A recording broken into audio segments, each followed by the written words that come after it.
Since 1983, FAME has helped business and education work for Maine. Contact the Authority, the Finance Authority of Maine. Welcome. This is our Afterthoughts segment where we keep our guests around from our broadcast show to do some additional thoughts and drill down a little bit deeper on some of the topics that will only be seen on the web. So here with us today we have Laurie Lacance, President and CEO of Maine Development Foundation, Dana Connors, President of Maine State Chamber of Commerce, and Yellow Breen, Senior Vice President with Bangor Savings Bank. We were talking about the report, the joint report, really, that came out between the Maine Development Foundation and the State Chamber of Commerce, and the recommendations going forward, and in particular, looking at how businesses, from the survey, how they rank the most important items for the next governor and next legislature. And we talked about several of them: cost of health insurance, energy costs, state regulations, but we're just getting to taxes. So I want to talk about that. Personal income tax is really ranked number 4 by businesses. They see that marginal tax rate is a problem, obviously. Property tax is about number 6 on the list of 19. Corporate income tax, about 8 in the middle of the pack on the list of 19. And sales tax further down, maybe the 12th area on the out of 19. So tell me, what does that mean? What does that indicate? What are businesses trying to tell us? Laurie? Well, I think for years in Maine, we've been focused on tax burden as one issue, and it's so much more integral and evolved than that. We tried to structure the survey in such a way that we'd peel the onion back and find out what are the real issues. It's not just tax burden in itself.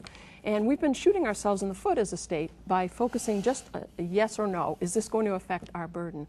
The reality is, in investment decisions, there are different taxes that act as levers, and the income tax is the major piece that has been affecting our ability to invest in Maine. Follow up to them because of the previous tax reform initiatives that happened, and then the citizens referendum. Is that still why everyone's still trying to figure it out, and businesses are saying, let's peel the onion in a number of different ways?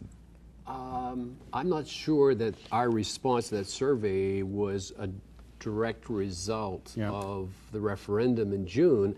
I think it's more a reflection of the awareness of what Laurie has said, that tax burden is made up of several pieces. And when you do look at it individually, that personal income tax is a major barrier in the story.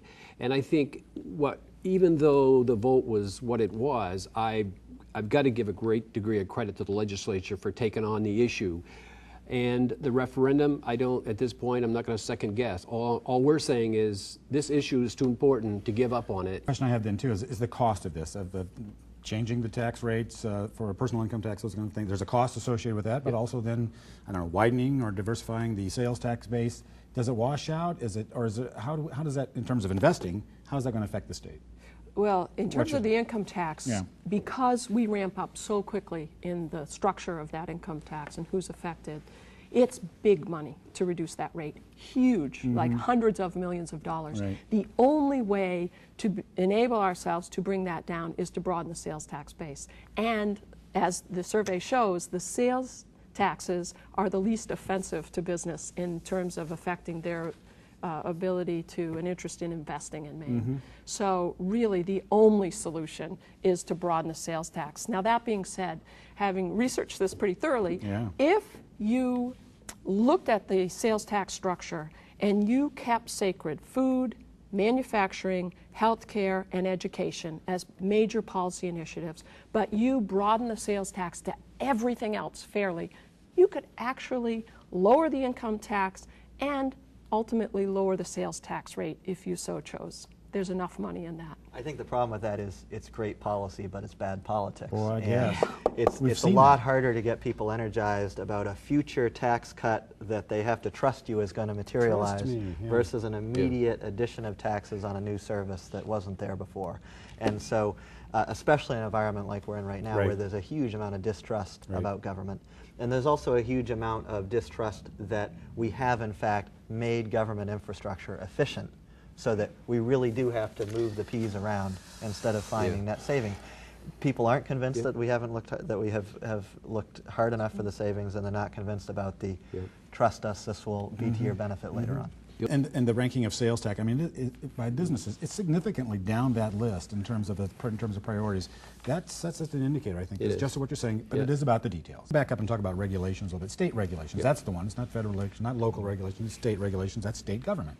And then, of course, we'll start off this discussion by making sure our audience knows a dirty little secret. Everyone sitting at this table actually worked in state government at one time, right?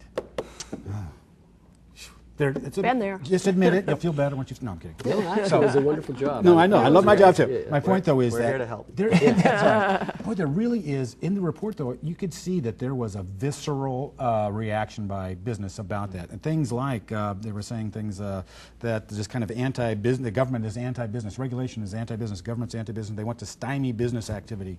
Yeah. Is that real? I think it's magnified right now because times are so tough. So they're saying, look, even in the best of times, you don't walk a mile in my shoes as a business owner or a business manager in terms of understanding the cumulative effect of the regulations, the unintended consequences of the regulation, the subjectivity of the regulation.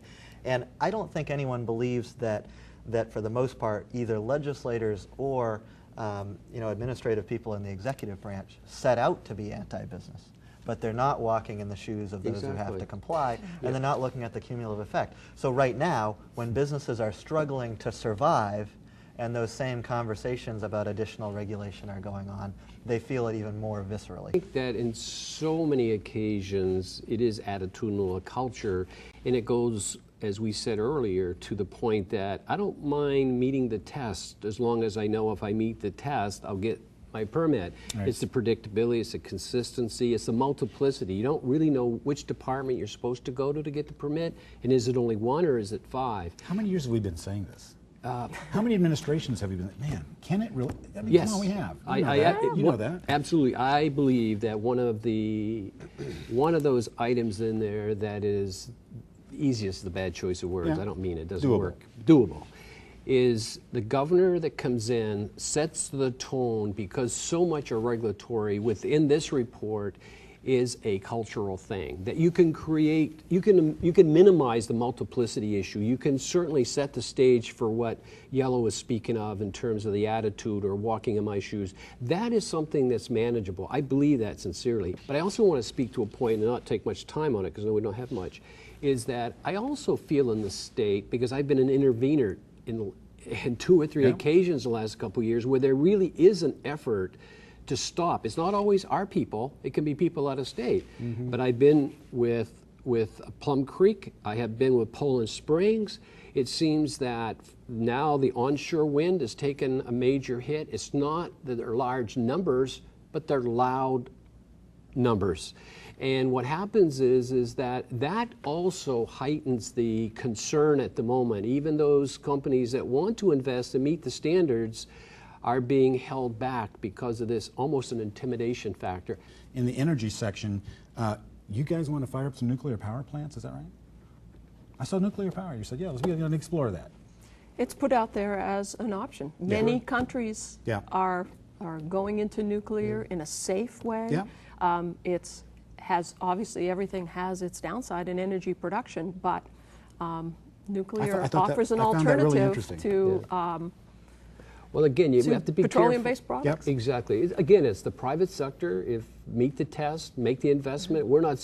Again, we're very careful not to pick. Oh, we think this should be the winner. No, we should. It was clearly part. It was part of the mix. It's part of the mix. And you're saying don't just. As with LNG, right? Some people have a visceral reaction to that, but that could immediately lower prices in Maine just by having alternative fuels. I think one candidate said, not in my lifetime, when I saw them debate, and another candidate said, well, you're already pretty old. So, I mean, politically, I just don't know that that's going to go anywhere. And as a, as a hippie kid who grew up in the anti-nuclear movement, I know they haven't gone away. Right. So, not all these things are going to happen. But I think bottom line, as we said towards the beginning of the show, are we creating an environment for investment in Maine? Are we talking about hard issues, even uncomfortable ones? Yep. And if we take a few off the table in the process collectively, fine, but let's not take everything off the table, which is often the times the box we've gotten ourselves into. Well, the reality is, if you can put out the idea of nuclear and LNG, suddenly the issues around wind don't seem quite so bad. You know, so let's put it on the spectrum and take a look at You're Work to tempting the me middle. to use that as the soundbite. Now, see, that's just- See, we're working to the middle. by putting Lachance the extreme says- out there. well, I'm going to wrap it there. I got a lot of editing to do now. So Sorry about that. buddy. That's okay, Thank you good. so Thank you much. for being here. Thank you all.